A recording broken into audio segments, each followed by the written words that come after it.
নমস্কার বন্ধুরা, শুভ সকাল। আমাদের আরও একটি ব্লগে আপনাদের সকলকে স্বাগত জানাই। সকাল সকাল গোপালের দর্শন করে নিন। জয় শ্রীকৃষ্ণ। এই যে গোপালের ফুল তুলে রাখা হয়ে গেছে। এবার আমি সকালে যা যা করবো, যতটুকু ভিডিও পেরেছি ক্যাপচার করে রেখেছি আপনাদের কাছে।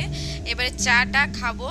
এই চা নিয়ে আমি আর অয়ন বসে গিয়েছি, চাটা খেয়ে নেব। এবার হয়তো দুধও চলে আসবে। এবার মাসি, হ্যাঁ দুধ বলতে না বলতেই দুধ চলে এসেছে, মাসি দুধ নিচ্ছে।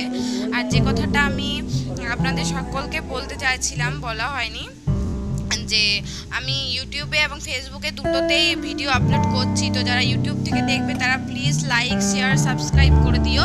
আর যারা ফেসবুকে দেখছো তারা প্লিজ প্লিজ প্লিজ অনেক অনেক কমেন্ট করো, লাইক করো, শেয়ার করো।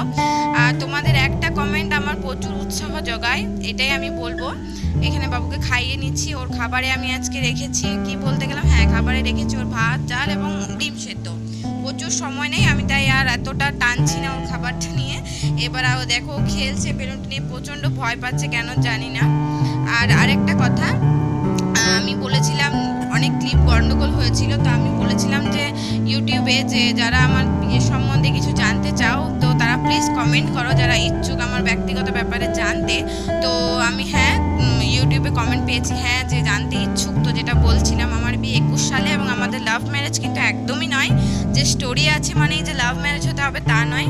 আমাদের টোটালি অ্যারেঞ্জ ম্যারেজ, যেমন হয় ঘরোয়া অ্যারেঞ্জ ম্যারেজ ঠিক সেরকমই। 2021 সালে আমাদের বিয়েটা হয়েছিল মার্চের 5ই মার্চ। তো আরও আমি তথ্য একে একে জানাবো।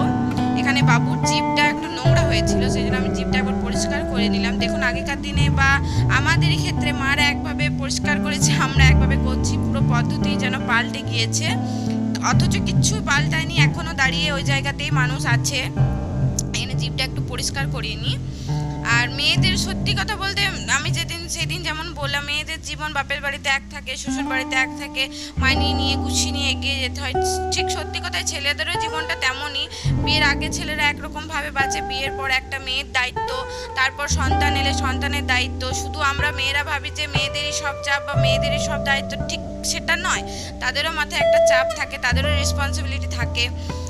এই নিয়েই সংসার, তো এই নিয়েই আমরা এগিয়ে যাচ্ছি। আর সত্যি কথা বলতে ইউটিউব করব বা এইসব নিয়ে কোনো উৎসাহই ছিল না। আমার হাজব্যান্ড প্রচুর সহযোগিতা করলো যে তুমি করো, আমি আছি। আমিও তো করছিলাম, যেহেতু আমি সময় দিতে পারছি না তাই তুমি এটা কন্টিনিউ করো, সেই জন্যই আমার কন্টিনিউ করা। আর তাছাড়া ছেলে বড় হলে তখন ফাঁকা টাইম পাবো, এখন হয়তো এতটা সময় পাই না, কিন্তু তাও চেষ্টা করি যতটা আপনাদের সময় দেওয়া যায়, আপনাদের সাথে কথা বলা যায়, আপনাদের কাছে থাকা যায়। তাই প্লিজ ভিডিওটা মন দিয়ে দেখুন, ভালো লাগলে একটু ভালোবাসা দিন, তাহলে আমি সত্যি আরও উৎসাহ বাড়বে। আর আমি চাই আপনারা পাশে থাকুন। আগের দিন এত কমেন্ট পেয়েছি, আজকে প্লিজ